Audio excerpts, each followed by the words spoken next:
మీరు ఒక astrology person, astrology ప్రకారంగా చెప్తే చిన్న చిన్న గొడవలు జరుగుతూ ఉంటాయి. అంటే అన్న చిన్న చిన్నవన్నా ఇవాళ రేపు అయితే ఇక భార్యాభర్తల మధ్య సమస్య లేదు. ఇక్కడ పెట్టింది అక్కడ తీసాము అన్నా, లేదంటే మంచినీళ్ళు తాగాము అన్నా, తాగలేదు అన్నా, చాలా చిన్నవి సిల్లి. అలాంటి రీజన్స్ అసలు దేని వల్ల జరుగుతాయి అంటారు? దానికి సంబంధించి గ్రహస్థితులు చూడమ్మా, పెళ్లి చేసుకునేటప్పుడే అంటే దానికంటే ముందే ఖచ్చితంగా జాతక చక్రాలు పరిశీలన చేయాల్సి ఉంటుంది. రెండు సెట్ అయితేనే పెళ్లికి వెళ్తా ఉంటారు మామూలుగా. అంటే ప్రేమ వివాహాలు పక్కన పెట్టండి, ట్రెడిషనల్ గా జరిగేవి. ఫస్ట్ ట్రెడిషనల్ గురించి మాట్లాడితే పక్కాగా ఈ కాంబినేషన్స్ వలన ఎటువంటి కొట్లాటలు రావు అని చెప్పగలిగే ఆస్ట్రాలజర్ ఉండాలి. ఇక్కడ ఆస్ట్రాలజీ ఫెయిల్ కాదు, ఆస్ట్రాలజర్ ఫెయిల్ అవుతాడు. జ్యోతిష్యం ఫెయిల్ కాదు, జ్యోతిష్యుడు ఫెయిల్ అవుతాడు. ఎప్పుడైతే పర్ఫెక్ట్ కాంబినేషన్స్ ఆ లెక్కలన్నీ కట్టి ప్రాపర్గా చెప్పలేకపోయినామనుకో, ఇప్పుడు చూడండి ఫర్ ఎగ్జాంపుల్ పెళ్లి కొడుకు జాతకంలో కానీ పెళ్లి కూతురు జాతకంలో కానీ గురుగ్రహము శుక్రగ్రహాల యొక్క వాటి యతిని వాటి స్థానాన్ని లెక్కేస్తాడు జ్యోతిష్యుడు. ఇవి ప్రాపర్గా ఉండి షడ్బలాలతో కూడి ఉంటే ఎటువంటి తలకాయ నొప్పులు రావు. అది ఎవరు ఇది బాధ్యత నెత్తికేసుకోవాలి, జ్యోతిష్యుడు పక్కాగా చూసి చెప్పగలగాలి, అంతే కదా. బాగుంది 2లో ఇది 5లో ఇది ఉన్నాడు సక్సెస్ అంటే కానీ అది ఫెయిల్యూర్ అవుతుంది. అది చాలా దానికి ఫ్యాక్టర్స్ ఉంటాయి, ఇవన్నీ లెక్క వేయగలగాలి జ్యోతిష్యుడు. అప్పుడు పద్ధతిగా ఉన్న జాతకాలు అయితే ఎటువంటి సమస్య లేకోకుండా వెళ్ళిపోతాయి.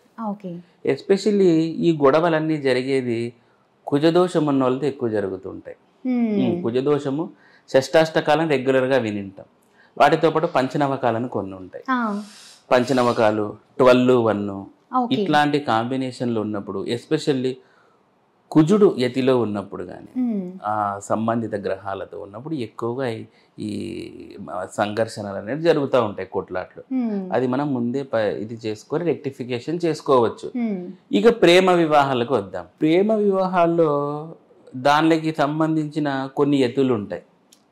ఆ జాతకాల్లో కొన్ని ఎత్తుల్ని బట్టి ఇది ప్రేమ అని చెప్పచ్చు. కానీ ఆ ఎత్తులు ఎప్పటి వరకు నడుస్తాయంటే కొన్ని దశల మీద ఆధారపడి ఉంటాయి. కొంతమంది చూడండి ప్రేమించుకొని పెళ్లి చేసుకొని కొన్ని సంవత్సరాలు ఏదైనా విడిపోతుంటారు. అంటే ఆ లవ్ అనేది ఆ ఎనర్జీ ఆ గ్రహాల కొంచెం వరకు వాళ్ళని లాక్కొస్తుంది. అంత ప్రేమించి పెళ్లి చేసుకున్న తర్వాత కూడా వాళ్ళ మధ్య అంత పొరపచ్చాలు ఎందుకు వస్తున్నాయంటే అక్కడ వరకు తీసుకొచ్చిన గ్రహాలు దశ చేంజింగ్ అనేది ఉంటుంది.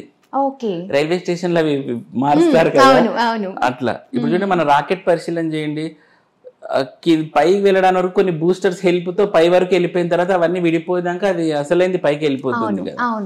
అట్లా ఈ ప్రేమ వివాహానికి సంబంధించిన వరకు కొన్ని బూస్టింగ్ గ్రహాలు లాక్కొస్తాయి వాళ్ళకి, ఇంకా దానిలో పని అయిపోయింది, అవి వెళ్ళిపోతాయి. ఇప్పుడు నెక్స్ట్ మిగతా గ్రహం తీసుకుంటుంది హ్యాండ్ ఓవర్ లేక. అక్కడ ప్రాపర్ పొజిషనింగ్ ఎత్తులు లేకపోతే మటుకు వీళ్ళకి దెబ్బ పడుతుంది. అది అక్కడనే కొట్లాట్లు ఇవన్నీ జరిగే అవకాశాలు ఎక్కువగా ఉంటాయి. మనం ముందే వీటిని చూసుకొని పరిహారాలు చేసుకోవడం ద్వారా ఆ గ్రహాలను శాంతి చేయడం ద్వారా మంచి ఫలితాలను పొందుతాం. పెళ్లి దగ్గరికి వచ్చేసరికి కుజదోషం మెయిన్. కుజదోషం ఉంది అని అంటే ఆ దరిదాపుల్లో కూడా పెళ్లి సంబంధం రాదు. దాని నివారణ మీరు ఏమైనా చెప్పగలుగుతారా? చెప్పొచ్చమ్మా. చూడండి చాలా మందికి తెలిసినది కుజదోషమే. కుజదోషానికి మించున్నాయి. గురుదోషము శుక్రదోషం అని ఉంటాయి. కుజుడు కేవలం కొట్లాట్లు మాత్రమే పెడతాడు, మానసిక సంఘర్షణని ఇవ్వగలడు. గురుదోషాలు శుక్రదోషాలు ఉంటే అసలుకి కొన్ని తరాల్ని కుదిపేస్తుంది అది. ఎస్పెషల్లీ శుక్రదోషం. దీంట్లో రకరకాలు ఉంటాయి, భృగుషట్క దోషాలని, వక్రగురు దోషాలని, బ్రహ్మశాపాలని, ఇవన్నీ ఉంటాయి. కుజదోషము రెగ్యులర్ గా అందరికి తెలిసినది. అంటే మూవీస్ లోను జనరల్ గా మనకి తెలిసిన వాటిలో కుజదోషాన్ని హైలైట్ చేస్తారు. కుజుడు అంటాడు. అవును, నాట్ ఓన్లీ కుజుడు, గురు శుక్రుల ఎఫెక్ట్ మామూలుది కాదు జ్యోతిష్యంలో. ఎస్పెషల్లీ వీళ్ళు ఏంటంటే పెళ్లి గ్రహాలు ఇవి గురు శుక్రులు. కుజుడు ఈజ్ నాట్ మ్యారేజ్ గ్రహం, గురు శుక్రులు పెళ్లి గ్రహాలు. కుజుడు మంగళకారకుడు, అంటే ఈవెంట్ మేనేజర్ లాగా. బట్ ఇంటర్నల్ ఎనర్జీ అంతా గురు శుక్రుల మీదే ఉంటుంది. మంగళకారకుడు, అందుకే మాంగళ్య బలం ఇవన్నీ కుజుని మీద ఉంటాయి. అంటే ఆఫ్టర్ మ్యారేజ్ ఆ అమ్మాయి యొక్క తాళి యొక్క పవర్ ఎనర్జీ అనేది కుజుడు చూసుకుంటాడు. ఇవి డిఫరెంట్ పోర్టిఫోలియోస్ ఉంటాయి వీళ్ళకు. ఎవరి పరిధిలో వాళ్ళు యాక్ట్ చేస్తూ ఉంటారు. సో నాట్ ఓన్లీ కుజుడు, గురు శుక్రులు కూడా చాలా ఇంపాక్ట్ చూపిస్తారు. వక్ర గురువు ఉన్న కొన్ని లగ్నాలకు, శుక్రదోషం కూడా ఉన్న, ఇక రాహు అయితే ఇంకా చెప్పనవసరం లేదు. సో రకరకాలు ఉంటాయి. పరిహారాలు అడిగారు కదా, కుజ దోషానికి పరిహారాలు రెగ్యులర్ గా చేసేది వచ్చి సుబ్రహ్మణ్య స్వామి పూజ, సాత్విక విధానంలో సుబ్రహ్మణ్య స్వామి 7000 జపం చేయడం, కుజ జపం చేయడం, ఇవన్నీ జరుగుతూ ఉంటాయి. ఇందులో మళ్ళీ కుజదోషాల్లోనే మళ్ళీ దాదాపు ఒక 6 రకాల కుజదోషాలు ఉంటాయి. కుజుడికి సుబ్రహ్మణ్య స్వామి అది రెగ్యులర్ గా తెలిసిండేది అందరికి. దీంట్లో 7000 జపం అనేది చేస్తాం. 7000 జపం కుజుడికి చేసేస్తే అక్కడ కుజదోషం శాంతి, ఇంకా పంతులు ఏదో తిప్పలు పడి పెళ్లి దోష నివారణ చేసేస్తాడు. కుజుడిని కాసేపు పక్కన పెడితే ఇందులో అష్టమ కుజ దోషం అని ఇంకొకటి ఉంటుంది. రకాలు ఇవన్నీ కుజాష్టక దోషం అంటారు దీన్ని.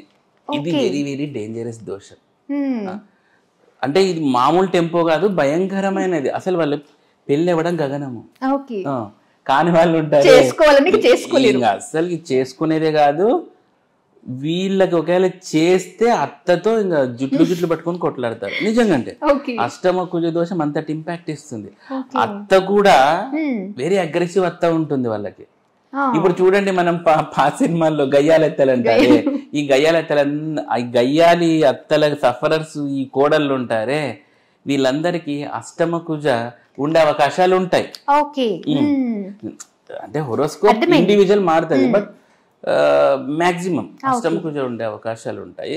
సరే, ఇక మనం పరిహారాల గురించి ఇందులో ఇది ఇంకొకటి, ఈ కుజాష్టక దోషం ఉన్నప్పుడు కదలి వివాహం అనేది ఒక వివాహం చేస్తారు. కదలి వివాహం అంటే అరటి చెట్టు తోటి పెళ్లి చేయడం. ఎవరికి అబ్బాయిలకు ఉన్నప్పుడు, ఈ అష్టమ కుజ ఉన్నప్పుడు అరటి చెట్టుతోటి వివాహాలు చేసేసి అరటి చెట్టుని నరికేస్తాడు పంతులు.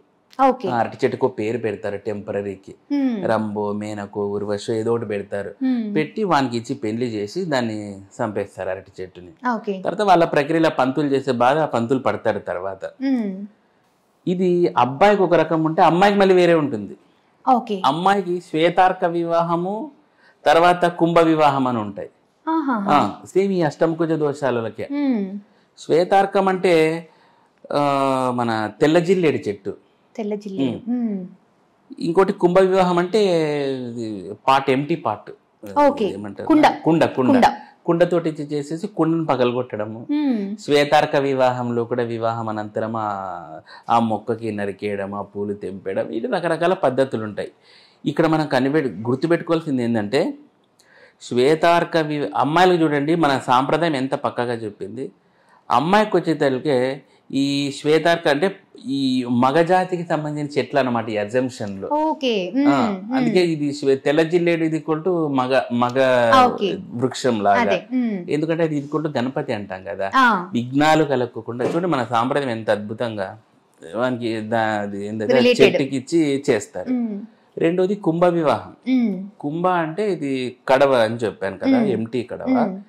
ఎందుకు కుండతోటే చేస్తారు అంటే, కుండ అనేది మట్టితో చేశారు. మట్టి ఈజ్ ఈక్వల్ టు అదే భూమి అంటాం కదా, దీన్ని భూమ్యం అంటారు. భూమ్యం అంటే కుజుడు. మన గ్రహాల్లో మంగళుడు కుజుడు, ఆయనే కదా కుజదోషం ఇచ్చేది. అంటే ఆ మట్టికి అదేమంటారు ఓనర్, భూమ్యం. ఆ భూమినాథుడైన కుజునికి ఇచ్చి, అది ఈక్వల్ టు కుజుడు కాబట్టి ఇచ్చి పెళ్లి చేసేసి, నాయన నీకు ఫస్ట్ పెళ్లి కుండని పగలగొట్టేసి, అంటే రేపు పొద్దున మళ్ళీ దోషాలు రాకోకుండా, వివాహంలో భర్తకి ఏం కాకోకుండా ఆ బాధని దేవతలే భరించి మనకు రిమూవ్ చేసే ప్రక్రియలు ఉంటాయి కుజదోషంలో. ఇక దీంట్లో తాంత్రిక పరిహారాలు ఉంటాయి, కులార్ణవ పరిహారాలు ఉంటాయి. దీంట్లో రేంజెస్ 0 to high 2 వరకు ఉంటాయి. అది వాళ్ళ జాతకంలో ఆ దోషాలని, షడ్బలాల్ని బట్టి మనం చెప్పచ్చు. సబ్స్క్రైబ్ చేయండి. Please like, share and subscribe to top Telugu TV. Top Telugu TV.